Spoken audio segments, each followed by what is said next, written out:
अस्सलाम वालेकुम viewers, welcome to my channel. और आज हम डिस्कस करने वाले हैं आरएच ब्लड ग्रुप सिस्टम।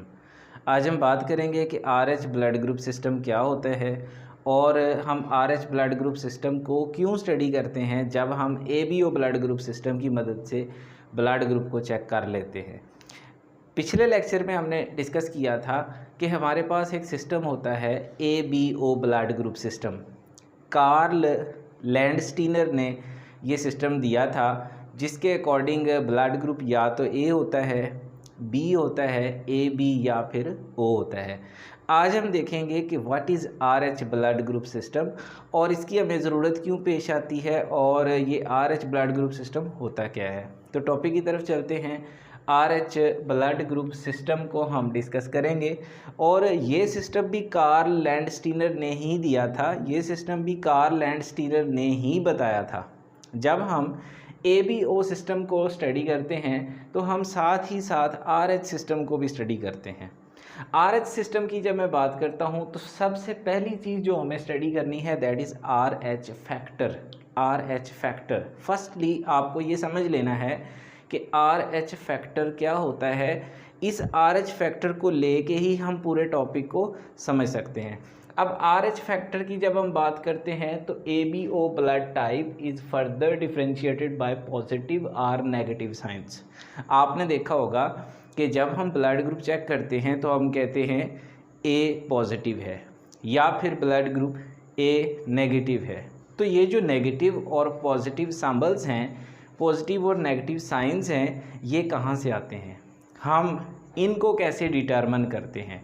पिछले जो टॉपिक में मैंने बात बताई थी, मैंने बताया था कि ए ब्लड ग्रुप जिस भी पर्सन का होगा उसके अंदर एंटीजन ए मौजूद होगा, एंटीजन बी होगा तो ब्लड ग्रुप बी होगा। अब ए एंटीजन है, ब्लड ग्रुप हो गया ए, हमें कैसे पता चलेगा कि ब्लड ग्रुप ए पॉजिटिव है या नेगेटिव है।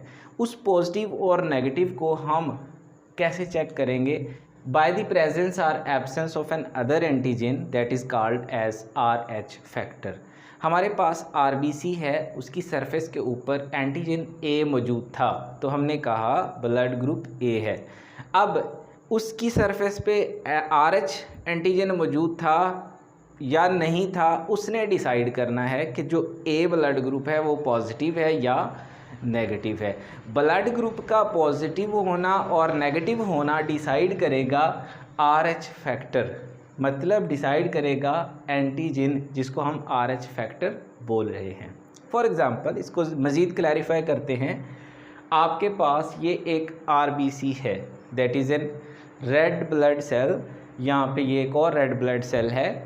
इस आरबीसी की सरफेस के ऊपर आरएच एंटीजन मौजूद है, मतलब आप कह सकते हैं यहाँ पे आरएच फैक्टर मौजूद है।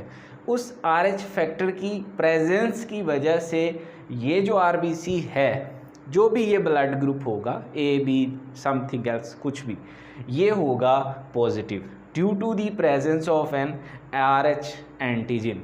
अब यहाँ पे आ जाएं तो इस आरबीसी की सरफेस के ऊपर कोई आरएच एंटीजन मौजूद नहीं है, तो due to the absence of RH antigen this blood group is negative. अब पहले हम कंफर्म करेंगे by ABO blood group system के ब्लड का जो सिंबल है, ब्लड का जो ग्रुप है वो ए है, बी है, ए बी है या ओ है। देन हम फर्दर कंफर्म करेंगे कि वो ए पॉजिटिव है या नेगेटिव है, और ये पॉजिटिव और नेगेटिव हम कंफर्मेशन करेंगे बाय द प्रेजेंस और एब्सेंस ऑफ आरएच फैक्टर। तो हमने यहाँ पे बड़ा क्लियरली आरएच एंटीजन या आरएच फैक्टर को देख लिया। हमें पता चल गया कि ब्लड ग्रुप पॉजिटिव कब होगा और नेगेटिव कब होगा। पॉजिटिव होगा when RH antigen is present upon the surface of RBC। When RH antigen is absent upon the surface of RBC then blood group is negative. मज़ीद हम बात करते हैं तो RH ब्लड ग्रुप जो सिस्टम है that is defined on the basis of RH factor present on the surface of RBC। मतलब ये हुआ कि हमारा ये जो सिस्टम है जिसकी हम बात कर रहे हैं, इस सारे के सारे सिस्टम का जो दारोमदार है वो किसके ऊपर हुआ, RH फैक्टर के ऊपर। RH फैक्टर ने ब्लड ग्रुप सिस्टम को शनाख्त दी है, ब्लड ग्रुप सिस्टम को क्लैरिफाई किया है। RH जो फैक्टर है वही RH ब्लड ग्रुप सिस्टम को डिफ़ाइन कर रहा है। मज़ीद हम बात करें तो हम इसको RH क्यों कहते हैं। मैंने स्टार्ट पे कहा कार्ल लैंडस्टीनर ने ही ये सिस्टम भी दिया था। जो सिस्टम ABO सिस्टम हमने पढ़ा वो भी कार्ल लैंडस्टीनर ने दिया था, और जिस सिस्टम की अभी हम बात कर रहे हैं RH सिस्टम, ये भी लैंडस्टीनर ने दिया है। अब इस सिस्टम में हम इसका नाम RH क्यों देते हैं। RH हम नहीं इसको नाम देते हैं, इसको RH नाम दिया था लैंडस्टीनर ने। और नाम क्यों दिया था, बिकॉज फर्स्टली इसका जो ये RH एंटीजन था ये उसको रीसस मॉन्की के अंदर मिला। रीसस पहले वर्ड देखिए RH है, rhesus monkey, because the antigens was first determined in the rhesus monkey. So इसका नाम क्या है, RH ब्लड ग्रुप सिस्टम है। तो ब्लड ग्रुप सिस्टम को मैंने आपको इंट्रोड्यूस करवा दिया कि ब्लड ग्रुप सिस्टम जो RH सिस्टम है ये क्या है। मतलब ये हुआ कि हमारी बॉडी में दोनों तरह के सिस्टम्स मौजूद हैं, ABO सिस्टम भी मौजूद है और RH सिस्टम भी मौजूद है। और जब भी हम ब्लड ग्रुप चेक करते हैं तो हम एक साथ दोनों सिस्टम्स को देखते हैं। मज़ीद बात करते हैं तो ये जो RH फैक्टर था इसको कौन कंट्रोल करता है। बिकॉज़ हम कहते हैं कि जितने भी बॉडी के करैक्टरिस्टिक्स हैं उनको जीन कंट्रोल करता है, उनको हमारा DNA कंट्रोल करता है। तो इसका मतलब ये हुआ कि ये जो RH फैक्टर है इसके लिए भी कुछ स्पेसिफिक जीन्स हैं जिनको मैंने यहाँ पे लिखा C, D और E।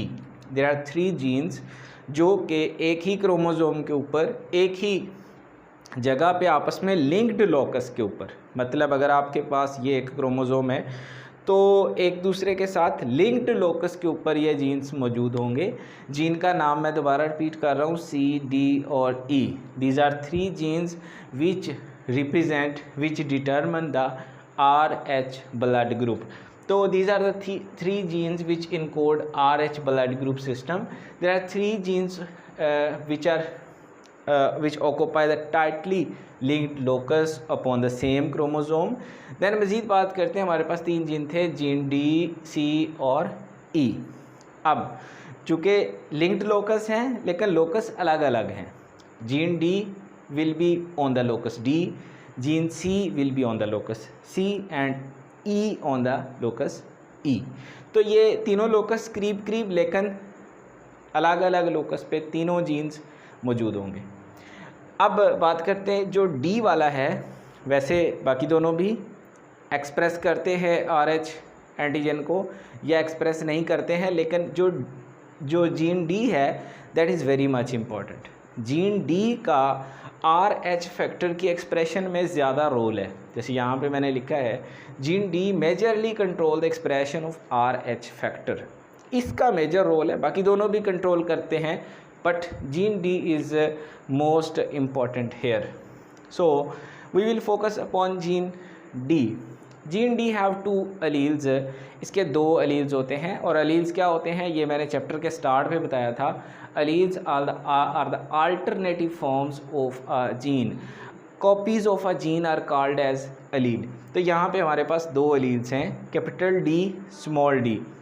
मज़ीद बात करते हैं तो पॉसिबिलिटीज़ को देख लेते हैं, कैपिटल D, स्मॉल d। अब पॉसिबिलिटी देखें, आपके पास कैपिटल D होगा होमोजाइगस कंडीशन है, आपके पास कैपिटल D, स्मॉल d होगा हेट्रोजाइगस कंडीशन है, आपके पास स्मॉल d होगा that is also homozygous condition. तो मज़ीद बात करते हैं तो capital D that is RH positive, capital D, small d that is also RH positive. इसका मतलब ये हुआ यहाँ पे दोनों कैपिटल D थे, RH पॉजिटिव रहा।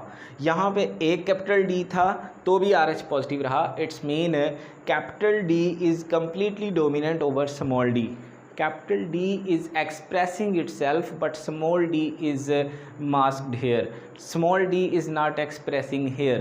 so इसका मतलब ये हुआ कि RH फैक्टर का जो एक्सप्रेशन है वो डोमिनेंट एलील कैपिटल D की वजह से होगा।